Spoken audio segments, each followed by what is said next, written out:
Nous allons faire deux quiz qui mettent en œuvre des boucles imbriquées et des branchements conditionnels. Alors à votre avis, qu'affiche ce premier code quand on l'exécute? Alors la bonne réponse est la réponse D, et nous allons voir pourquoi. Le code commence par une première instruction for qui déclare une variable i initialisée à 0.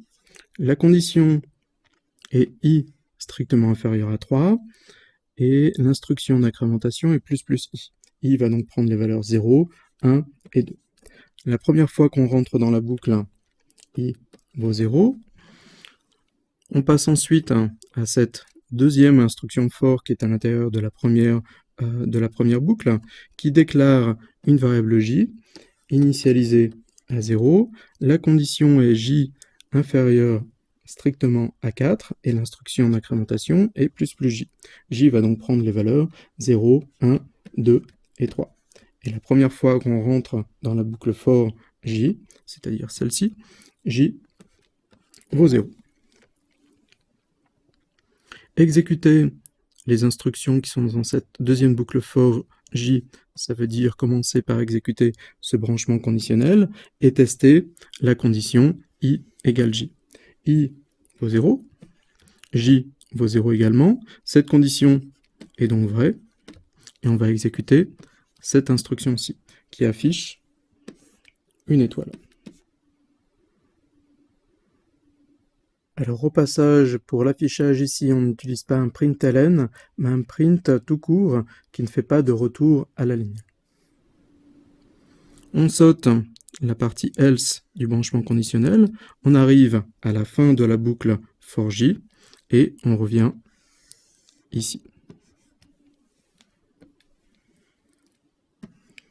J va prendre la valeur 1, et on continue dans la boucle for j, c'est-à-dire exécuter ce branchement conditionnel, tester la condition égale j, i vaut 0, cette fois-ci j vaut 1, la condition est donc fausse. On va exécuter cette partie du branchement conditionnel, c'est-à-dire afficher la valeur de j, c'est-à-dire 1, et on va l'afficher ici. On finit dans la boucle for j, et on revient encore une fois ici. J va prendre ensuite les valeurs 2,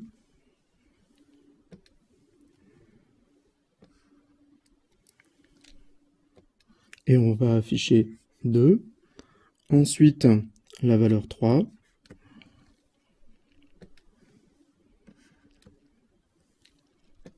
et on va afficher 3. On sort ensuite de la boucle for j, et on arrive à cette instruction-ci, qui affiche, ou qui fait un retour à la ligne, c'est-à-dire que le prochain affichage se fera ici. On arrive à la fin de la boucle for i, et on revient ici. I prend donc maintenant la valeur 1, et on réexécute les instructions qui sont dans cette boucle for i. C'est-à-dire qu'on va recommencer ici, avec j qui va être de nouveau initialisé à 0. On exécute les instructions qui sont dans cette boucle for j, et on va tester cette condition, est-ce que i est égal à j.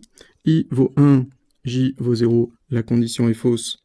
On va donc afficher la valeur de j, c'est-à-dire 0.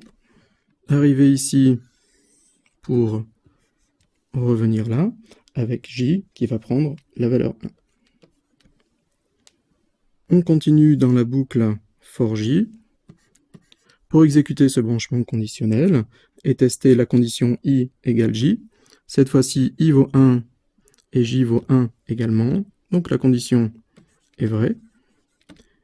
Et on va exécuter cette partie-ci du branchement conditionnel, c'est-à-dire afficher une étoile. On va revenir ici, continuer dans la boucle for j, et je vous laisse voir que on aura bien affiché au final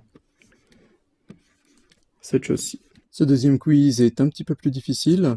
Notez bien qu'on utilise ici la valeur de la variable i qui aura été déclarée dans la première boucle for. Donc à votre avis, quelle est la bonne réponse? La bonne réponse est la réponse A, et nous allons détailler pourquoi. Comme avant, la première boucle for initialise une variable i à 0, la condition est i strictement inférieure à 3, et l'instruction d'incrémentation est plus i. Donc encore une fois, comme avant, i va prendre les valeurs 0, 1 et 2. On commence par entrer dans la boucle for i avec i qui vaut 0, et on exécute cette instruction-ci, qui est une deuxième boucle for, qui initialise une variable j à 0, et la condition est j strictement inférieur à i. I vaut 0, j vaut 0 également. Donc cette condition est fausse, et on sort tout de suite donc de cette boucle for pour arriver ici. Et arriver ici, ça veut simplement dire qu'on fait un retour à la ligne que je vais représenter de cette façon-ci. Et on revient à cette instruction-ci. I va donc maintenant prendre la valeur 1. J va être initialisé à 0. La condition est maintenant J strictement inférieur à I qui vaut 1. Donc J va prendre les valeurs, ou plus exactement la valeur 0. Et on va s'arrêter tout de suite de la boucle. Donc pour l'instant, J a la valeur 0.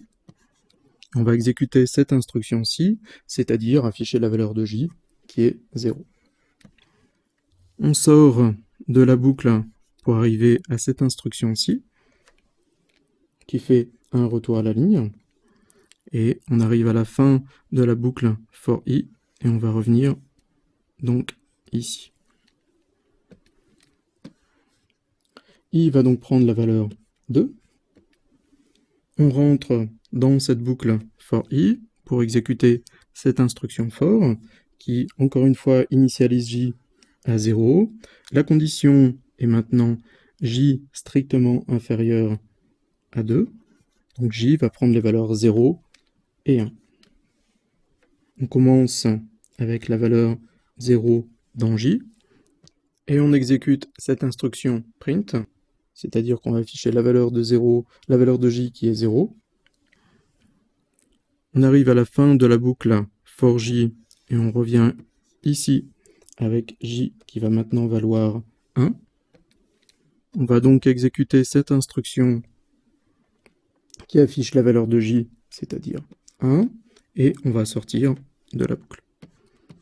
C'est-à-dire exécuter cette instruction-ci qui fait un retour à la ligne.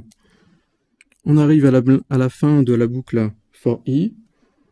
I vaut maintenant 3. Cette condition est fausse, et on va sortir de la boucle pour arriver à la fin du code. Et on va donc bien afficher le résultat qui était donné.